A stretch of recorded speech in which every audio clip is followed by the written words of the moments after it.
Bueno, Hare Krishna, mi nombre es Yamala Tarrada de Vidasi y formo parte del colectivo cultural Hare Krishna Mar del Plata y estoy haciendo hoy la lectura de la Bhagavad Gita. Aquí tenemos conectadas a Aradia por ahora, sé que los demás se van a ir conectando a poco, así que bueno, me gusta empezar puntual, así que aquí estamos. La semana pasada, hacemos como un resumen de dónde estamos, le terminamos de leer el capítulo 9, que se llama el capítulo 9, el conocimiento más confidencial. Y ahí Krishna nos presenta y nos habla de cómo hacerse un devoto, ¿sí? Cómo practicar servicio devocional. Eso es lo que él nos plantea en el capítulo 9.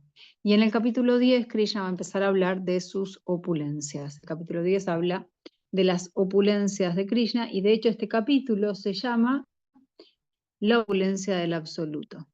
Quería como resaltar dos versos muy lindos e importantes del capítulo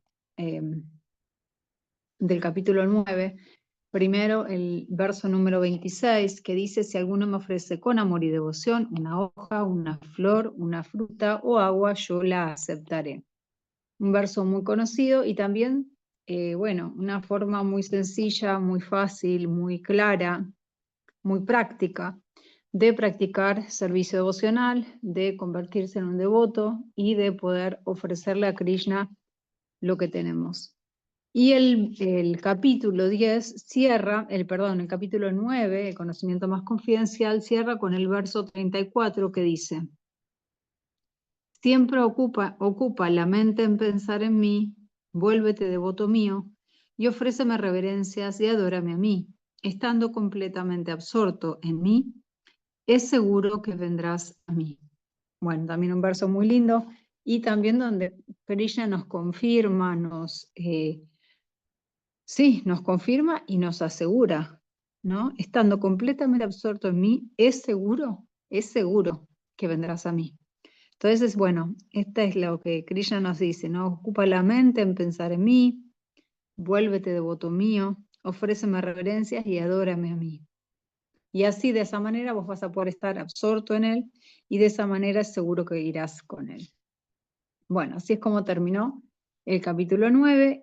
Hoy empezaríamos con el capítulo 10, dentro de estos 6 capítulos del capítulo 7 hasta el 12, que son los capítulos que hablan de el Bhakti Yoga.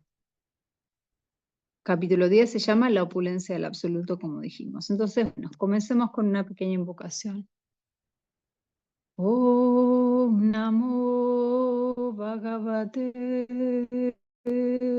Vasudevaya.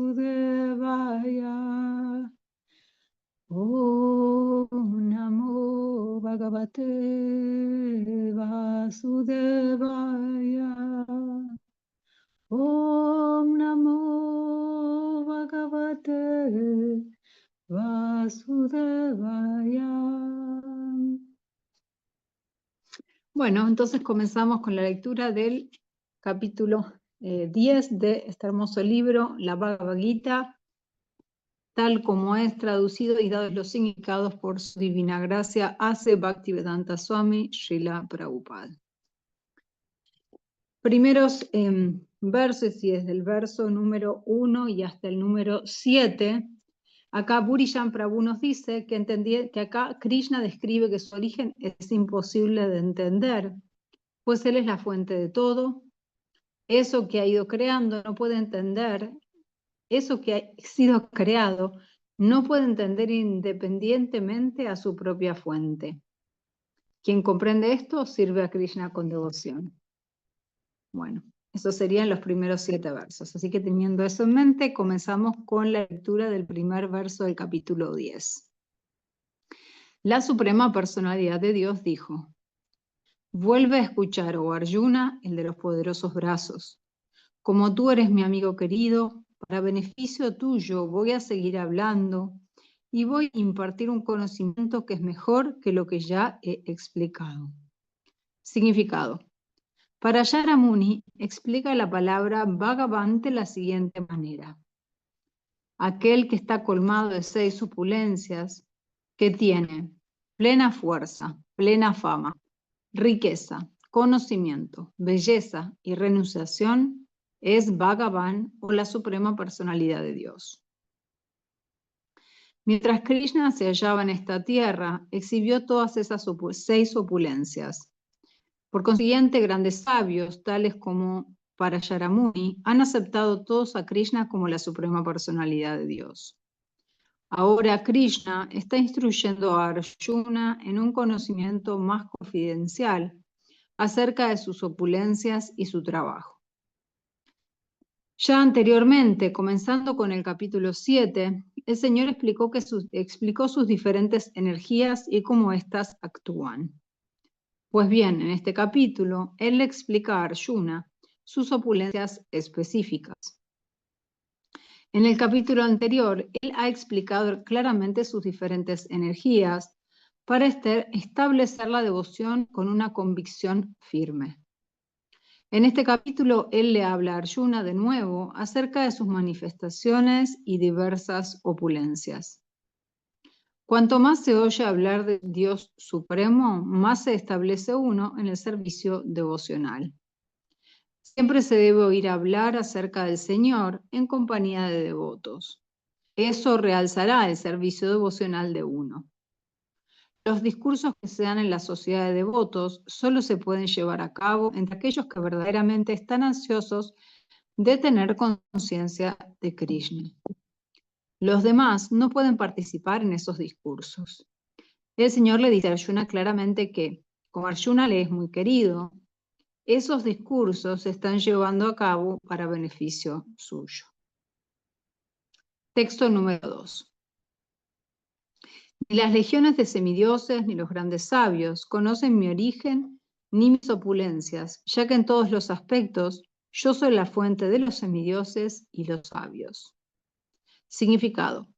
Como se afirma en la Brahma Samhita, el Señor Krishna es el Señor Supremo. Nadie es superior a Él. Él es la causa de todas las causas. Aquí el Señor también afirma personalmente que Él es la causa de todos los semidioses y sabios. Ni siquiera los semidioses y grandes sabios pueden entender a Krishna. Ellos no pueden entender ni su nombre ni su personalidad. Así que, ¿qué podemos decir de los supuestos eruditos de este diminuto planeta?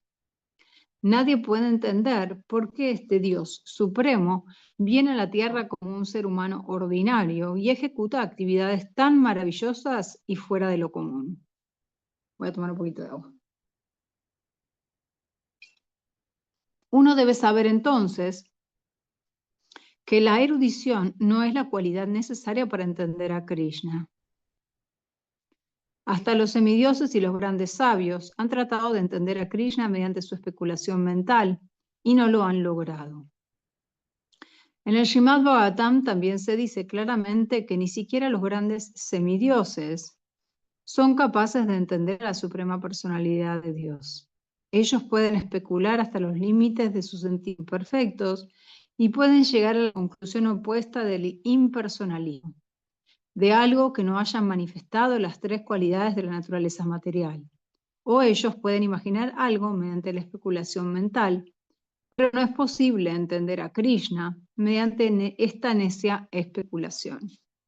Aquí el Señor dice indirectamente que si alguien quiere conocer a la verdad absoluta, heme aquí presente como la suprema personalidad de Dios. Yo soy el Supremo.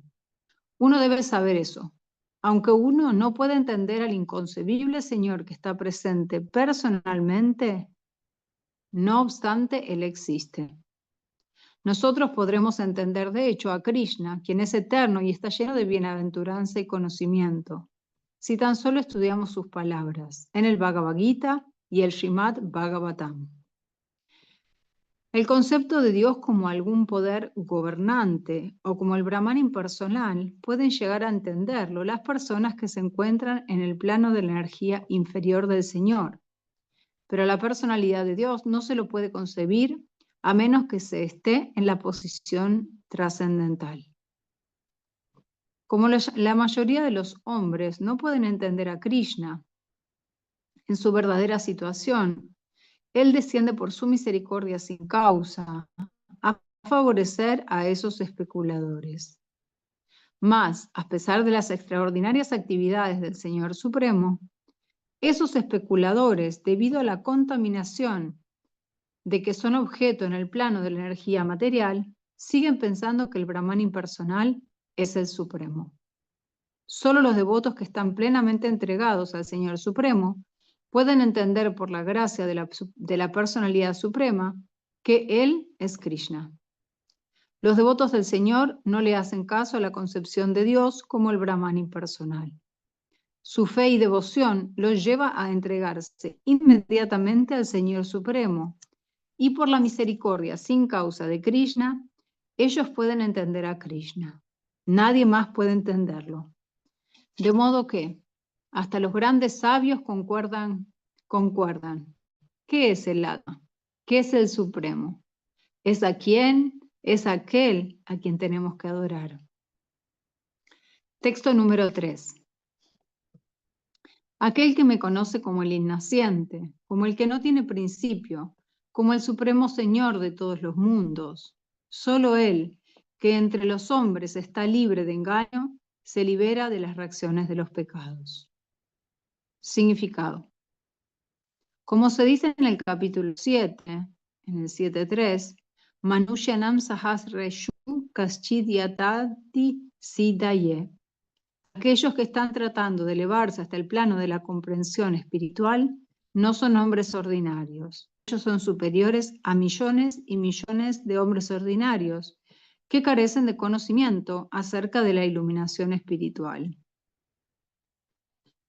Pero entre aquellos que verdaderamente están tratando de entender su situación espiritual, aquel que puede llegar a comprender que Krishna es la suprema personalidad de Dios, el propietario de todo, el innaciente, es la persona consumada de mayor éxito espiritual. Solo en esa etapa, cuando se ha comprendido enteramente la suprema posición de Krishna, puede uno estar libre por completo de todas las reacciones pecaminosas. Aquí se describe al Señor con la palabra Aya, que significa innaciente. Pero Él es distinto de las entidades vivientes, a quienes se les describe como Aya, en el capítulo 2. El Señor es diferente de las entidades vivientes que están naciendo y muriendo a causa del apego material.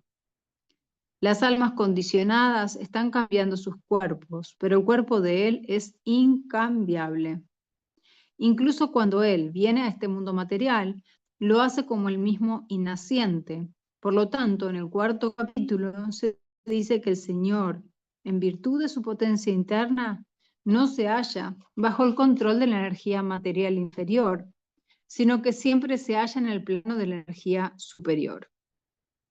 En este verso, la palabra Vetiloka Maheshvaram indican que uno debe saber que el Señor Krishna es el propietario supremo de los sistemas planetarios del universo. Él existía antes de la creación y Él es diferente de su creación.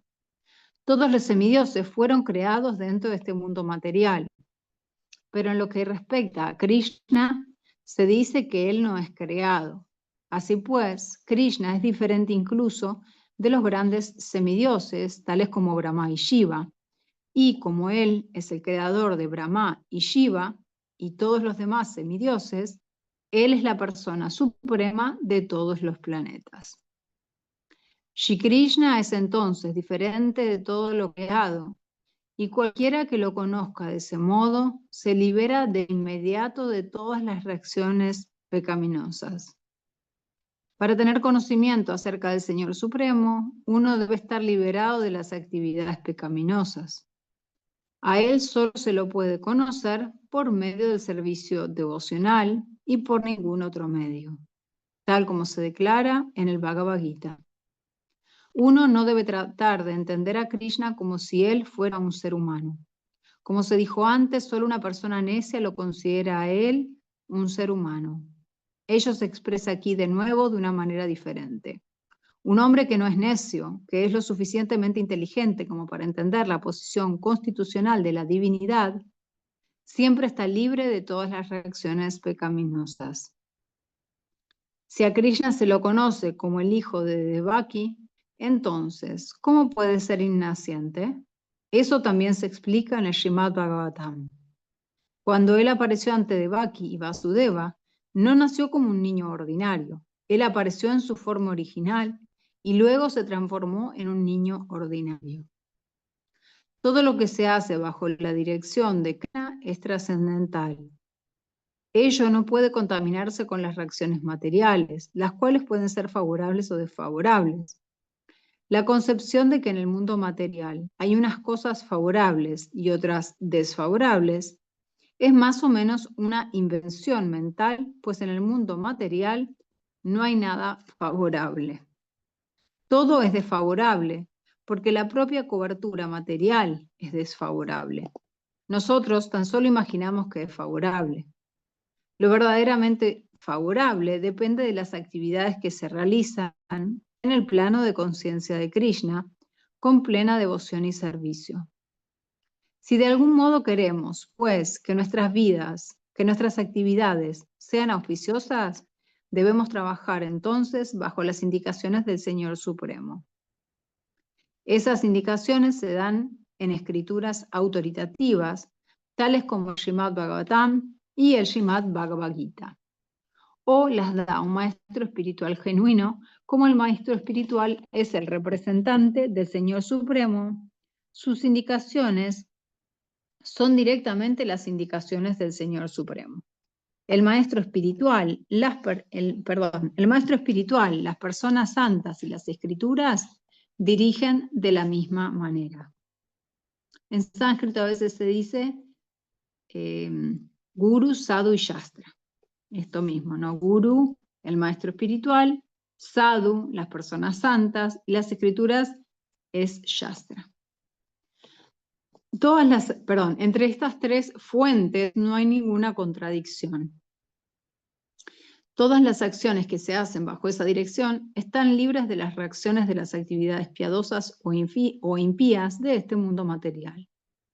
La actitud trascendental que el devoto tiene en la ejecución de actividades es de hecho una actividad de renunciación y eso se denomina sannyas.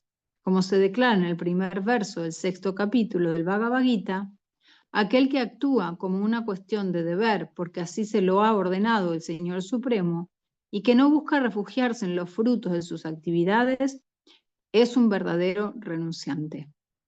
Todo aquel que actúa bajo la dirección del Señor Supremo es de hecho un sannyasi y un yogi, y no el hombre que simplemente ha adoptado el traje de sannyasi o un falso yogi. Textos 4 y 5. La inteligencia, el conocimiento, la ausencia de duda y engaño, la indulgencia, la veracidad, el control de los sentidos, el control de la mente, la felicidad, la aflicción, el nacimiento, la muerte, el temor, la valentía, la no violencia, la ecuanimidad, la satisfacción, la austeridad, la caridad, la fama y la infamia. Todas estas diversas cualidades de los seres vivos solo son creadas por mí. Significado. Las diferentes cualidades de las entidades vivientes, ya sean buenas o malas, son todas creadas por Krishna y aquí se las describe. Inteligencia se refiere a la capacidad de analizar las cosas en su correcta perspectiva. Y conocimiento se refiere al hecho de entender lo que es el espíritu y lo que es la materia.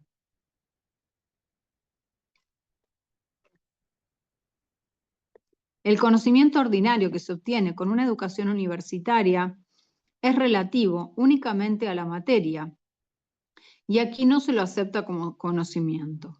Conocimiento significa conocer la diferencia que hay entre el espíritu y la materia. En la educación moderna no hay ningún conocimiento acerca del espíritu. Ellos tan solo se están ocupando de los elementos materiales y de las necesidades físicas.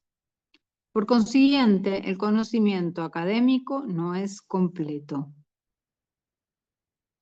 Asam moha, la ausencia de duda y engaño, se puede lograr cuando uno no vacila y cuando uno entiende la filosofía trascendental.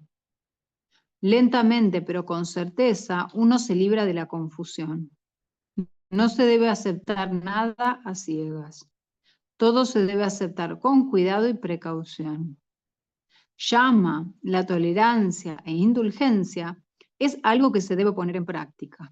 Uno debe ser tolerante y excusar las pequeñas ofensas de los demás.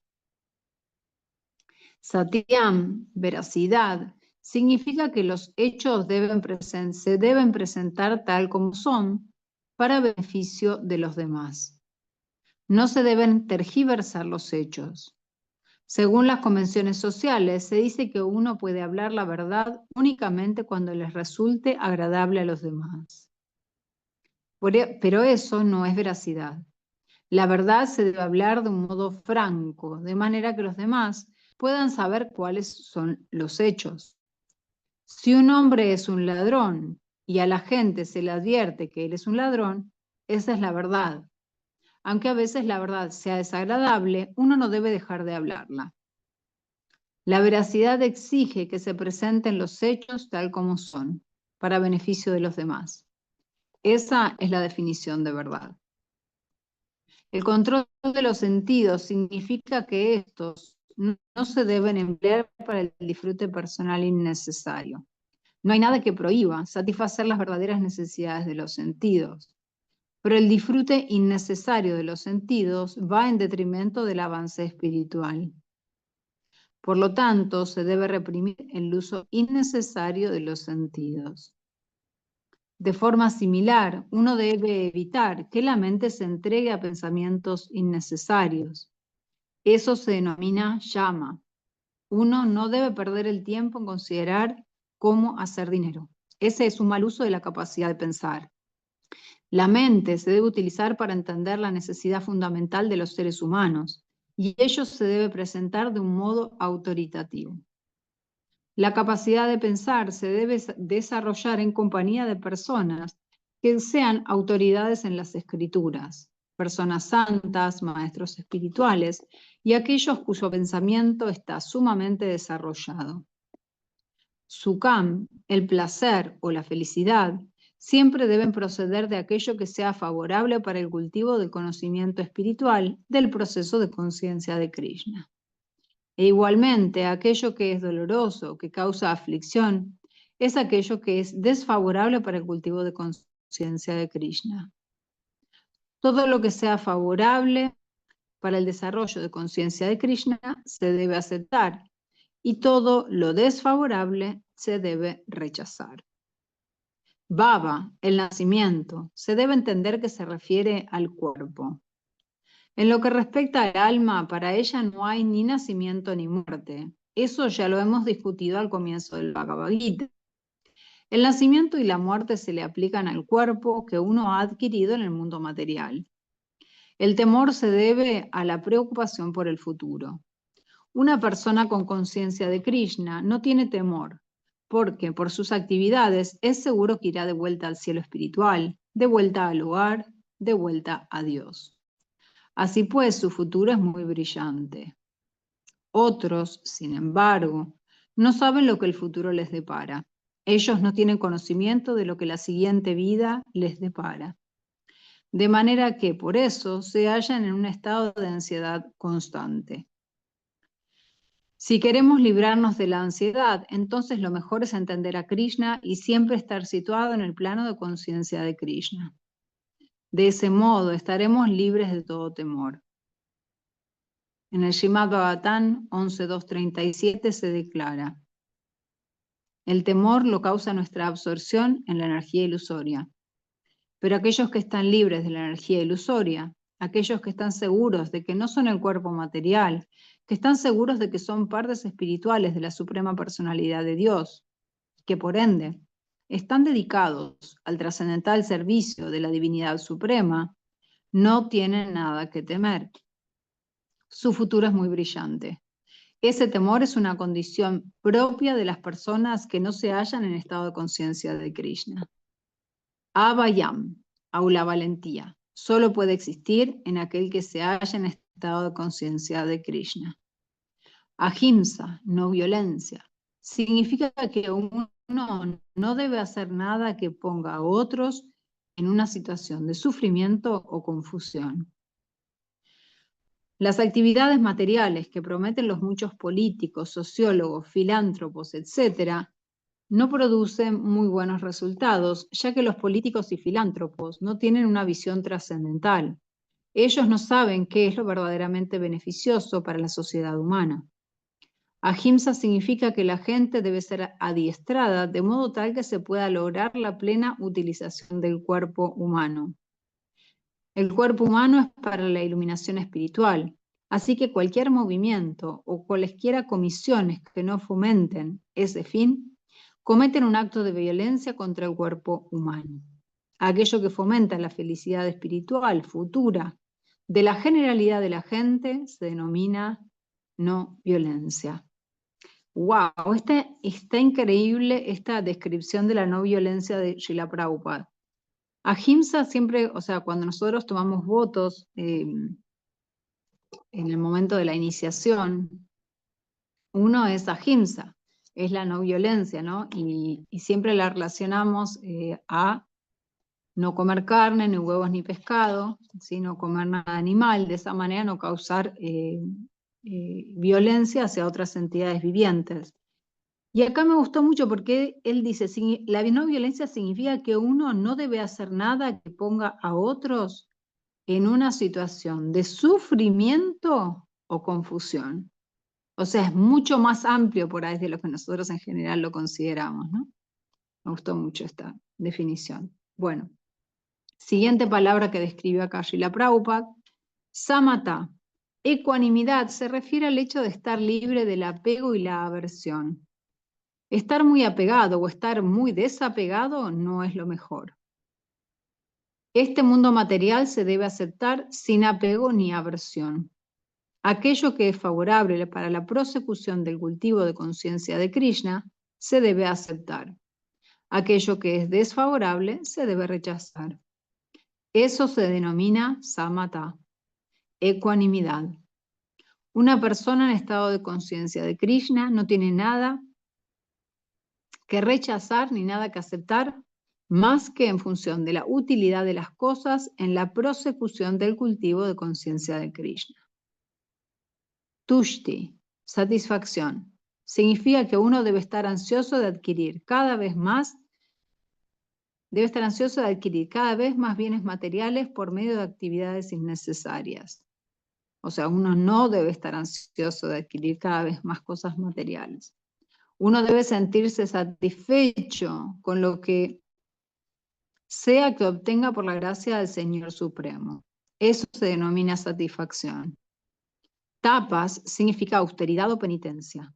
En los Vedas existen muchas reglas y regulaciones que se aplican aquí, como el despertarse temprano por la mañana y darse un baño.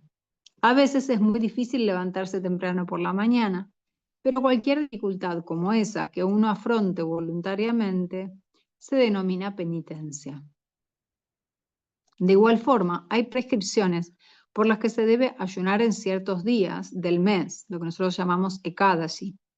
Puede que uno no sienta inclinación por practicar esos ayunos, pero si está determinado a progresar en la senda de la conciencia de Krishna, debe aceptar esas dificultades físicas cuando se las recomiende.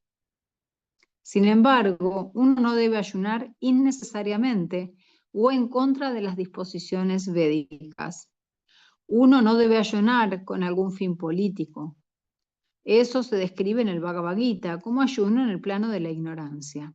Y todo lo que se haga bajo el influjo de la ignorancia o de la pasión no lleva al adelanto espiritual. No obstante, todo lo que se haga en el plano de la modalidad de la bondad sí hace que uno progrese. Y el ayuno que se hace en términos de las disposiciones védicas lo enriquece a uno en el campo del conocimiento espiritual. En lo que respecta a la caridad, uno debe dar el 50% de sus ingresos para alguna buena causa. ¡Wow! 50% dice Srila Prabhupada, es un montón. ¿Y qué es una buena causa? Es aquella que se conduce en términos del proceso de conciencia de Krishna. Esa no es solo una buena causa, sino la mejor de todas. Como Krishna es bueno, su causa también es buena. Así pues, la caridad se le debe dar a una persona que esté dedicada al proceso de conciencia de Krishna. De acuerdo con la literatura védica, se estipula que la caridad se les debe dar a los brahmanas. Esta práctica todavía se sigue, aunque no muy de acuerdo con las disposiciones védicas. Pero aún así la disposición señala que la caridad se les debe dar a los brahmanas. ¿Por qué? Porque ellos están dedicados al cultivo superior del conocimiento espiritual. Se espera que el brahmana consagre toda su vida a la comprensión del Brahman. Brahman jana titi brahmanaha. Aquel que conoce el Brahman se denomina brahmana. Luego la caridad se le ofrece a los brahmanas, ya que como ellos siempre están dedicados al servicio espiritual superior, no tienen tiempo de ganarse la vida.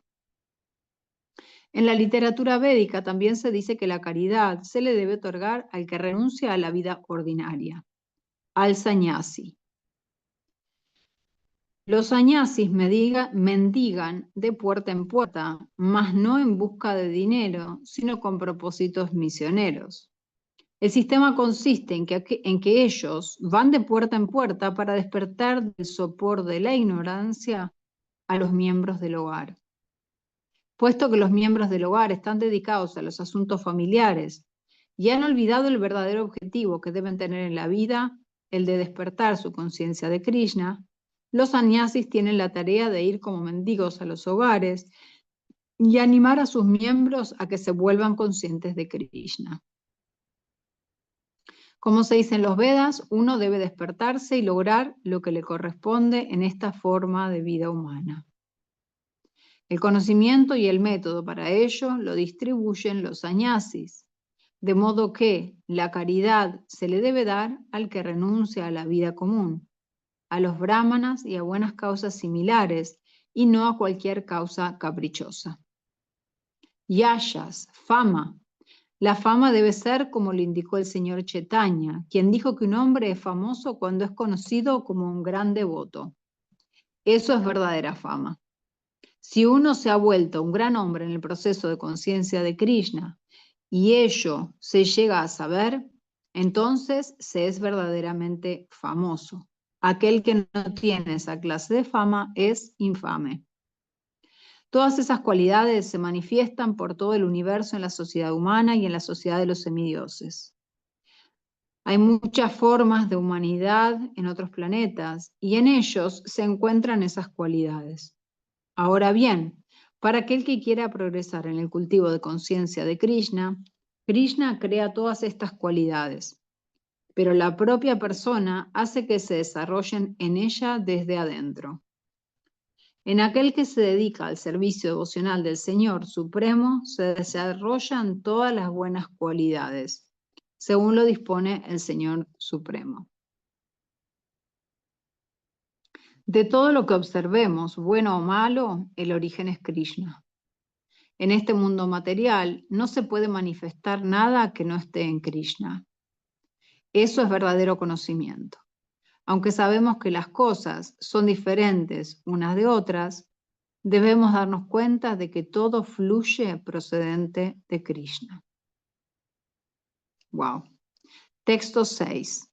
Los 7 grandes sabios, y antes que ellos, los otros 4 grandes sabios y los manus, los progenitores de la humanidad, provienen de mí, nacidos de mi mente, y todos los seres vivos que pueblan los diversos planetas descienden de ellos.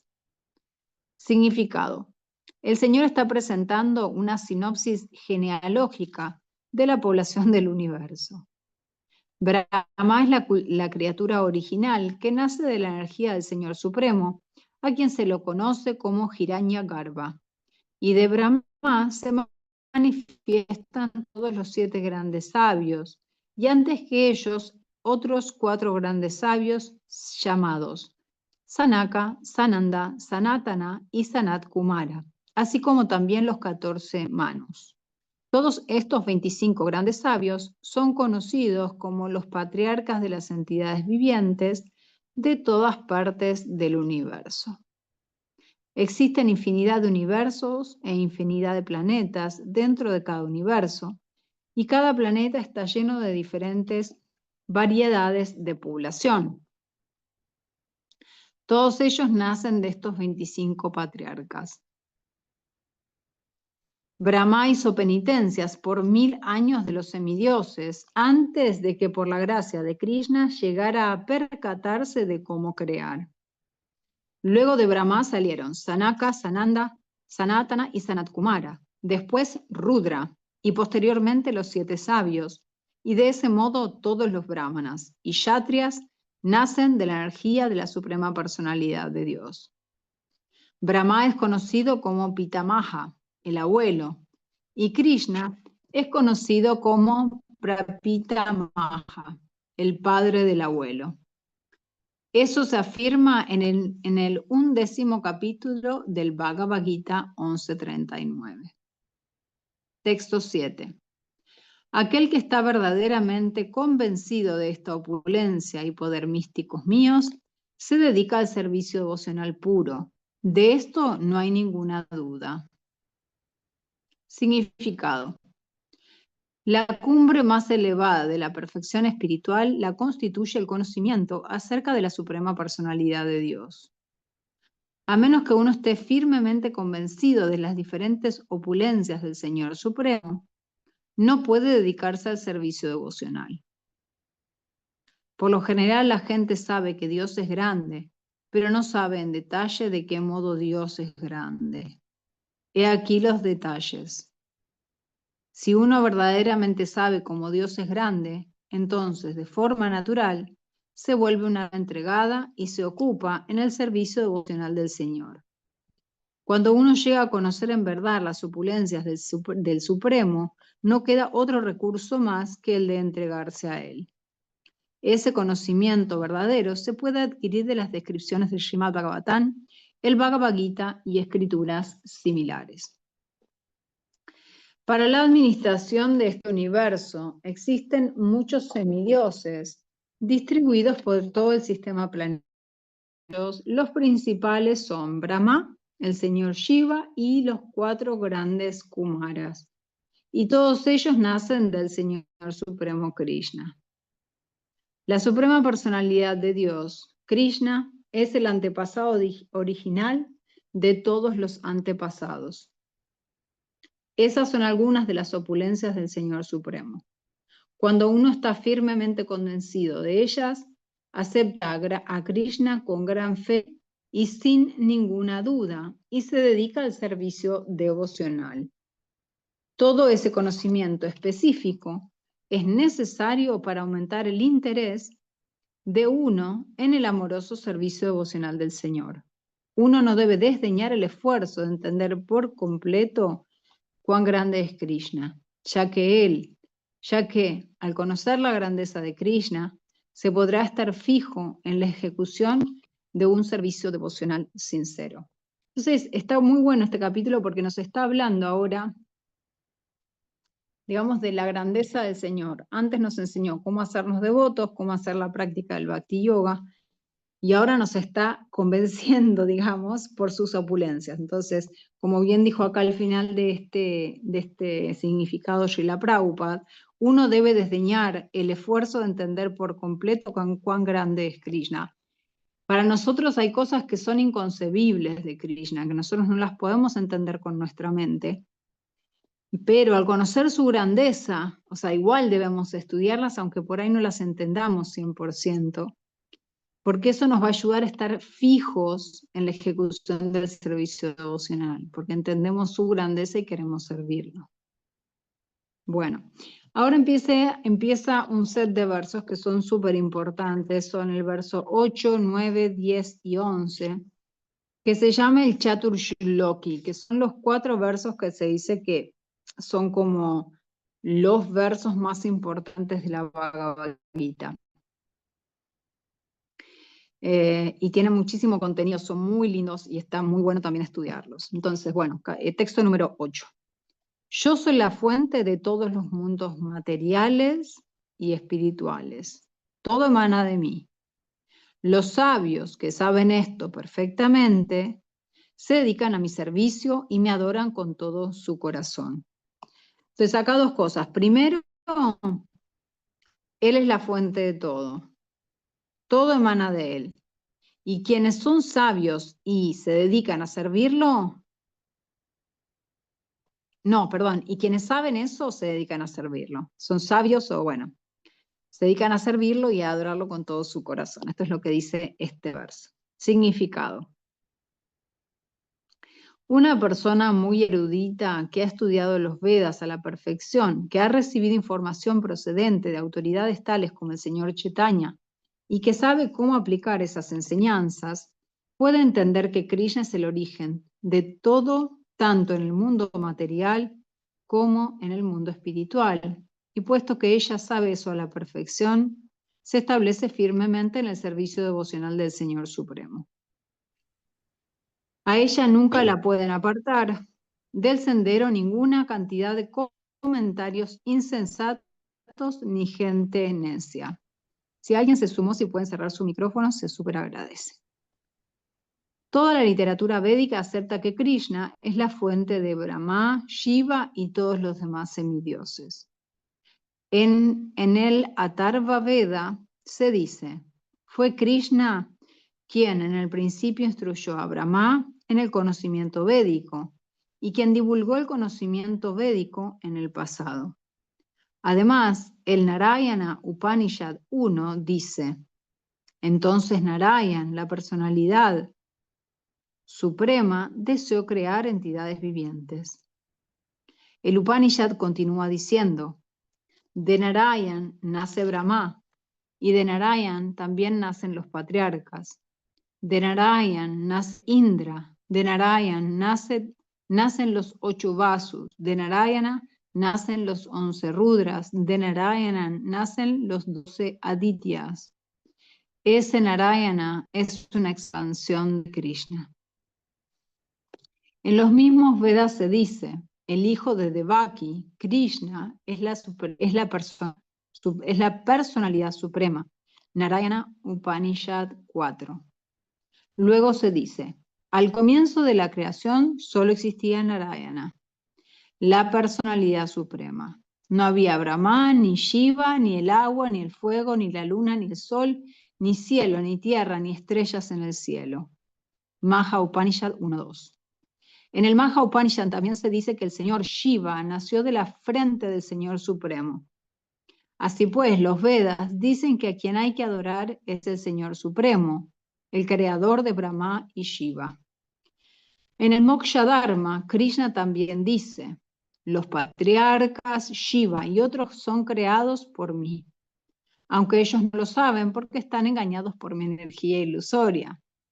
En el Varaha Purana también se dice, Narayan es la suprema personalidad de Dios y de él nació Brahma, de quien nació Shiva. El Señor Krishna es la fuente de todas las generaciones y a él se lo llama la muy eficiente causa de todo. Él dice, como todo nace de mí, yo soy la fuente original de todo. Todo se halla por debajo de mí. Nadie está por encima de mí. No hay ningún controlador supremo aparte de Krishna. Aquel que entiende a Krishna de ese modo, con un maestro espiritual genuino y con referencias de la literatura védica, ocupa toda su energía en el proceso de conciencia de Krishna y se convierte en un hombre verdaderamente erudito. En comparación con él, todos los demás, que no conocen bien a Krishna, no son más que necios. Solo un necio consideraría que Krishna es un hombre ordinario. Una persona consciente de Krishna no debe dejarse confundir por necios. Ella debe eludir todas las interpretaciones y comentarios desautorizados que se le hacen al Bhagavad Gita y debe proseguir por el sendero de conciencia de Krishna con determinación y firmeza. Bueno, texto importantísimo. Vamos a releerlo porque así ya seguimos con el Chaturshloki, el segundo verso de estos 4 versos principales de la Bhagavad Gita. Yo soy la fuente de todos los mundos materiales y espirituales. Todo emana de mí. Los sabios que saben esto perfectamente se dedican a mi servicio devocional y me adoran con todo su corazón. Texto número 9. Los pensamientos de mis devotos puros moran en mí. Sus vidas están plenamente consagradas a mi servicio. Y ellos sienten gran satisfacción y dicha en iluminarse siempre ante sí y en conversar siempre acerca de mí. Ok, entonces acá lo que está hablando es los pensamientos de mis devotos puros, aquellos que se hacen 100% Bhakti, que están concentrados solo en Bhakti. Sus pensamientos solo son acerca del Bhakti Yoga. Sus vidas se consagran a servirlo. Y ellos los satisface esa forma de vida y se iluminan y se contagian y se comparten todo acerca de Krishna y entre ellos se iluminan y siempre están hablando acerca de Krishna. O sea, es puro Bhakti Yoga este verso, ¿no? Nos describe lo que es un devoto puro, digamos, en cierta forma, ¿no? Significado. Los devotos puros cuyas características se mencionan aquí se dedican por completo al amoroso servicio trascendental del Señor. Sus mentes no pueden ser apartadas de los pies del loto de Krishna. Sus conversaciones tratan únicamente de asuntos trascendentales. Las características propias de los devotos puros se describen en este verso de un modo específico. Los devotos del Señor Supremo se dedican las 24 horas del día a glorificar las cualidades y los pasatiempos del Señor Supremo. Ellos tienen el corazón y el alma sumergidos constantemente en Krishna y disfrutan al discutir acerca de él con otros devotos. En la etapa preliminar del servicio devocional, ellos saborean el placer trascendental que procede del servicio mismo y, en la etapa madura, se encuentran situados de hecho en el plano del amor de Dios. Una vez que se encuentran en esa posición trascendental, pueden saborear la perfección máxima que el Señor exhibe en su morada. El Señor Chaitanya dice que el servicio devocional trascendental es algo así como cultivar una semilla en el corazón de la entidad viviente.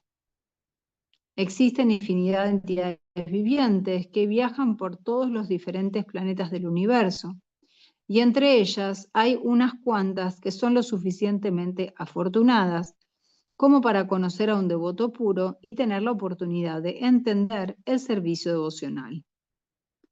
Ese servicio devocional es como una semilla y si se planta en el corazón de una entidad viviente y ésta se dedica a oír y cantar Hare Krishna, Krishna Krishna, Hare Hare, Hare Rama, Rama Rama, Hare Hare, esa semilla fructifica de la misma manera en que la semilla de un árbol fructifica con un riego regular. La planta espiritual del servicio devocional va creciendo gradualmente hasta que atraviesa la cobertura del universo material y entra en la refulgencia Brahmayotir del cielo espiritual. En el cielo espiritual esa planta también sigue creciendo cada vez más hasta que llega al planeta más elevado que se denomina Goloka Vrindavan, el planeta supremo de Krishna. Por último, la planta se refugia en los pies del loto de Krishna y ahí descansa. Poco a poco, al igual que una planta produce frutas y flores, esa planta del servicio devocional también produce frutos y el riego en la forma del proceso de cantar y oír continúa. Esa planta del servicio devocional se describe por completo en el Chaitanya Charitamrita, Madhya Lila, capítulo 19. Ahí se explica que cuando toda la planta se refugia en los pies del loto del Señor Supremo, uno queda totalmente absorto en el amor de Dios. En ese entonces, uno no puede vivir ni por un momento sin estar en contacto con el Señor Supremo, tal como un pez no puede vivir sin agua. En ese estado en contacto con el Señor Supremo, el devoto adquiere de hecho las cualidades trascendentales. El Srimad Bhagavatam también está lleno de esta clase de narraciones acerca de la relación que hay entre el Señor Supremo y sus devotos. Por consiguiente, el Srimad Bhagavatam les es muy querido a los devotos, tal como se declara en el propio Bhagavatam 12, 13, 18. Srimad Bhagavatam, Puranam Amalam Yad Vaishnavanam Priyam. En esa narración no hay nada acerca de las actividades materiales, el desarrollo económico, la complacencia de los sentidos o la liberación. El Srimad Bhagavatam es la única narración en la que se describe a plenitud la naturaleza trascendental del Señor Supremo y sus devotos. Así pues, las almas iluminadas con conciencia de Krishna disfrutan continuamente de la actividad de oír lo que dicen esas escrituras trascendentales, tal como un joven y una joven disfrutan al reunirse. Bueno, creo que llegamos a leer el 10. A aquellos que están constantemente consagrados a servirme con amor, yo les doy la inteligencia mediante la cual pueden venir a mí. O sea, en el verso anterior nos explicó, nos habló de quién es el devoto puro, y ahora nos dice además a esas personas que están dedicadas a servirme con amor, yo además les voy a dar la inteligencia para que ellos puedan venir a mí. Significado. En este verbo la palabra, en este verso la palabra Buddhi Yogam es muy significativa. Recordemos que en el segundo capítulo, el Señor al instruir a Arjuna le dijo que él le había hablado de muchas cosas y que lo instruiría en lo referente al proceso de Buddhi Yoga. Ahora se explica el Buddhi Yoga. El Buddhi Yoga es de por sí acción con conciencia de Krishna. Eso constituye el máximo grado de la inteligencia. Buddhi significa inteligencia y yoga significa actividades místicas o elevación mística. Cuando uno trata de ir de vuelta al hogar, de vuelta a Dios y se entrega por entero al cultivo de conciencia de Krishna, por medio del servicio devocional, su acción se denomina Buddhi Yoga. En otras palabras, Buddhi Yoga es el proceso mediante el cual uno se sale del enredo de este mundo material. La meta última del progreso es Krishna. La gente no lo sabe, por lo tanto la compañía de los devotos y un maestro espiritual genuino son cosas importantes. Uno debe saber que la meta es Krishna, y cuando se establece la meta, entonces el sendero se recorre lenta pero progresivamente y se alcanza la meta final. Cuando una persona sabe cuál es la meta de la vida, pero está adicta a los frutos de las actividades, actúa en el plano del karma yoga. Cuando ella sabe que la meta es Krishna, pero disfruta de las especulaciones mentales para entender a Krishna, actúa en el plano del jnana yoga. Y cuando conoce la meta y busca a Krishna por entero, con conciencia de Krishna y servicio devocional, actúa en el plano del bhakti yoga o buddhi yoga, que es el yoga completo. Ese yoga completo constituye la etapa más elevada y perfecta de la vida. Puede que una persona tenga un maestro espiritual genuino y que esté apegada a una organización espiritual, pero si aún así no es lo suficientemente inteligente como para poder progresar, entonces Krishna le da instrucciones desde dentro, de modo que al final pueda llegar a él sin dificultad. Qué lindo. El requisito para ello es que la persona se dedique siempre al proceso de conciencia de Krishna y con amor y devoción preste toda clase de servicios.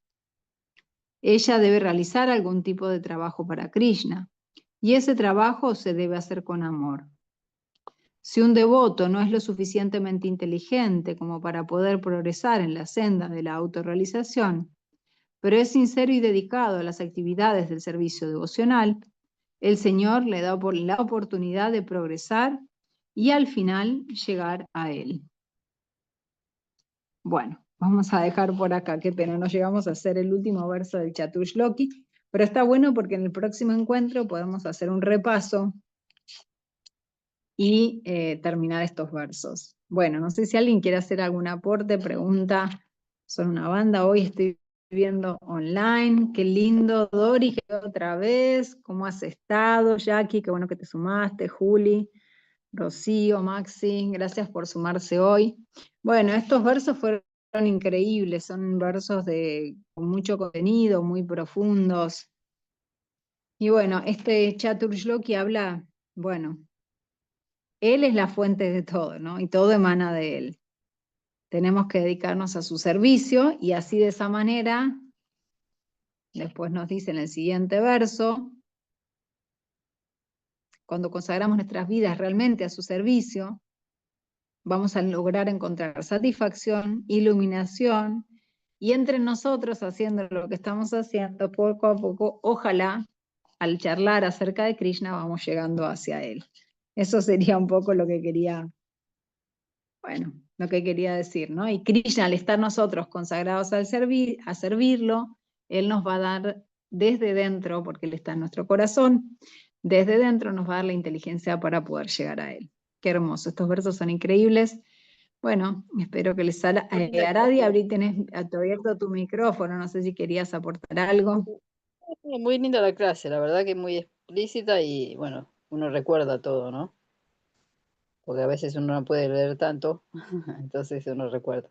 Muchas Total. gracias, ¿eh? Gracias, Muy- Aradia. Bueno, si alguien tiene algún aporte que hacer, puede abrir su micrófono, si no, no hay sin obligación. Doris, ahí veo que abriste tu Sí, micrófono, te escucho.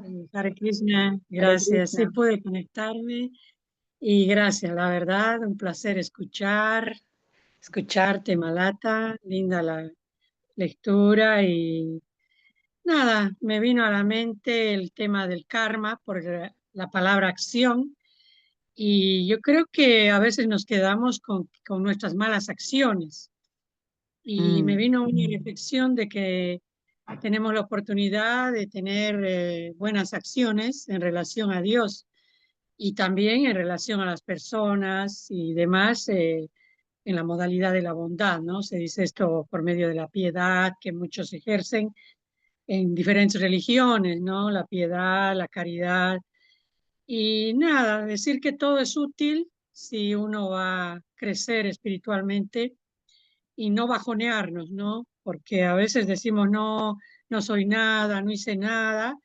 Y a mí lo que me gusta de las escrituras es que dice que todo lo que hagamos es como un ahorro, ¿no? Y hay que seguir intentando. Bueno, gracias, Hare Krishna. Hare Krishna, Doris, qué lindo. Justo en el capítulo anterior, no sé si llegaste cuando vimos el resumen inicial, leímos el verso 926, ¿no? Que dice, bueno, si vos me ofreces con amor, no importa un poquito de agua, una flor, una hoja, ¿no? Una fruta, yo la aceptaré. Y ya eso es un montón, es una acción hermosa y bueno, él la aceptará y eso es servicio devocional. Me encantó esto que traes a colación y también algo que quería sumar es que esta acción también debemos ser bondadosos también con la acción para con nosotros mismos, ¿no? A veces nos juzgamos y como que somos muy duros con nosotros mismos, entonces también está bueno eso, ese aporte. Muchas gracias. Bueno, si nadie más tiene nada más, cerramos entonces todo por hoy. Muchas gracias a todos, agradezco mucho que estén aquí. Sin ustedes esto no Bueno, sería posible. Así que bueno, gracias. muchas gracias. Que descansen, nos vemos la semana que viene. Bueno, Gracias. Gracias, Haribol, Hare Krishna.